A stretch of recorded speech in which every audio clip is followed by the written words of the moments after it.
Alrighty, fanboys and fangirls, it looks like Samsung's new Exynos 2200 chipset is actually a big deal because it looks like Verizon wants a piece of those chipsets for their models, and we have got to talk about that.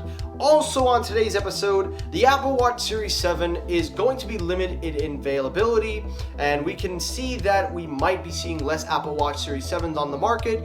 And lastly, the Google Pixel 6 and 6 Pro camera specs have leaked, and we're going to take a look at what we've seen and what it might be missing before you hit the purchase. All that on today's episode, so stay tuned.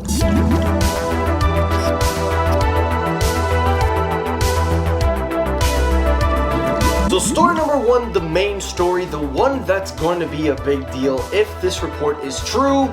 It looks like the Exynos chipsets may actually and authentically be coming to flagship Samsung Galaxy devices for Verizon. This is a very big deal, guys, and I'm going to explain every bit of detail. According to Phone Arena, it seems that Samsung has made a request with Samsung to want to request the new SoC, with this time being not the 898, but the new 2200 Exynos chipset. According to the article, it seems that Samsung has boundaries with their flagships to use the Qualcomm modems. Now, as you know, in the cellular industry, there are boundaries and restrictions that most companies have to work with.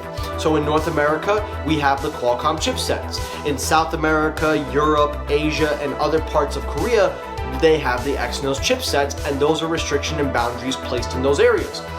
Well, it looks like this new 2200 chipset might be a very big deal and may break those boundaries, because if you guys did not see the reveal of the chipset, this is going to be the AMD powered chipset that I had talked about in previous episodes.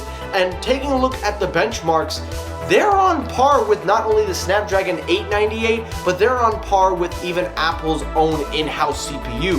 So it seems that Samsung has gotten the performance right, and it looks like Verizon might actually want to get in on that technology.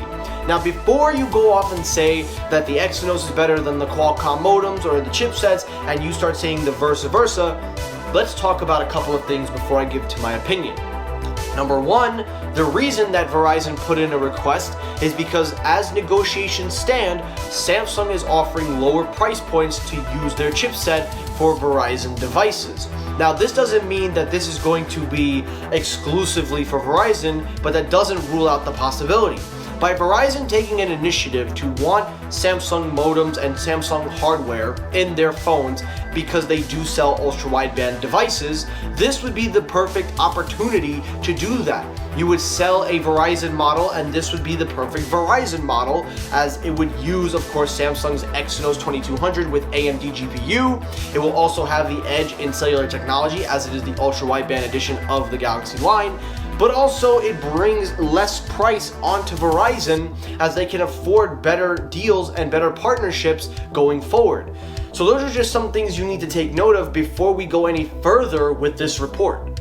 But taking a look at it all together, and taking a look at everything that we know about the AMD powered Exynos chips, this is a very big deal, because we have not seen a major carrier want to make a push for in-house hardware by the OEM.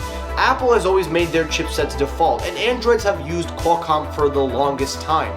So it made total sense to just stick with what works.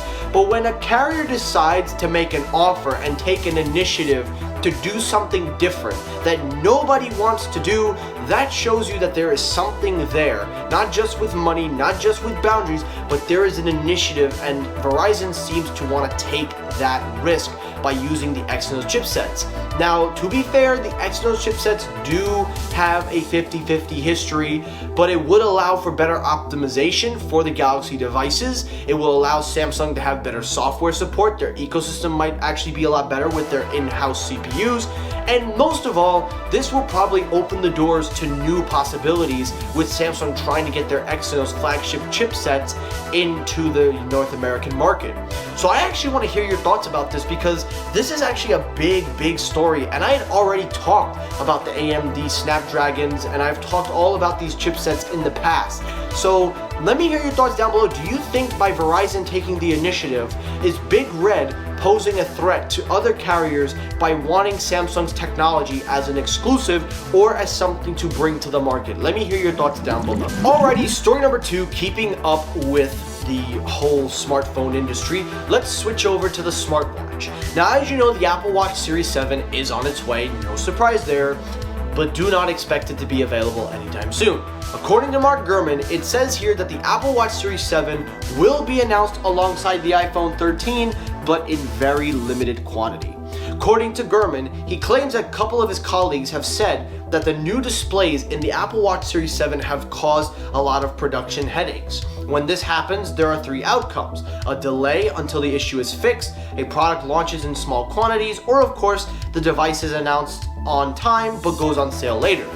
Now, knowing that Apple is refreshing the design of the Apple Watch in the Series 7 model, it is understandable that they would be going through these process, so it does make sense for them to announce it, but to see them release them in small quantities is a little bit questionable.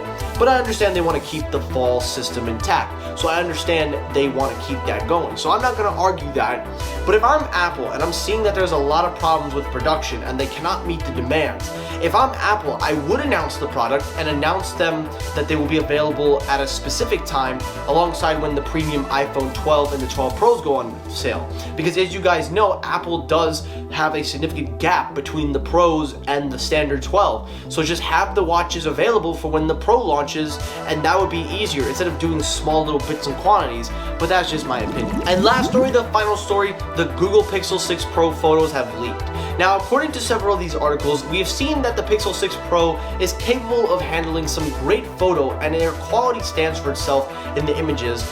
But there are some notable differences that people have been able to spot, and we may have to hear more about it from Google. One of the biggest things is, of course, the point and shoot feature. That is one thing that analysts have talked about with the Pixel 6 Pro, saying that the point and shoot feature needs to be more snappier and it feels very saturated. It doesn't have enough distinction and have enough details and bits. Now, of course, Google probably will update this in a software update, or maybe the cameras have the capabilities and we don't know about it. But based on the images that people are saying, this could easily put the Pixel as one of the best cameras, or it could be the most underwhelming cameras, because as we've seen in the smartphone market, Apple, Samsung, and Google are the top 3 players when it comes to camera quality. And if you want to throw Sony in there, but their smartphone has never lifted off the ground, and I honestly can't believe there's still a fan base for that. But it is a great device. I'm not going to take that away from it. But overall, the Pixel 6 Pro looks to be a great device, and I think we're going to see more of that come down the road, and it's only a matter of time before we get the announcement and the event, so definitely stay tuned to Technoid because you are going to get the latest for all of these updates. And that's it for today's episode of Technoid. Now guys, I really hope you enjoyed this episode. If you did, hit the like button. If you disliked the video, you can hit the dislike button. That helps circulate my videos as well. As always, everyone, thank you so much for watching. I'll see you all in the next episode. Have a great rest of your day, guys. Take care, stay safe, have a good day, and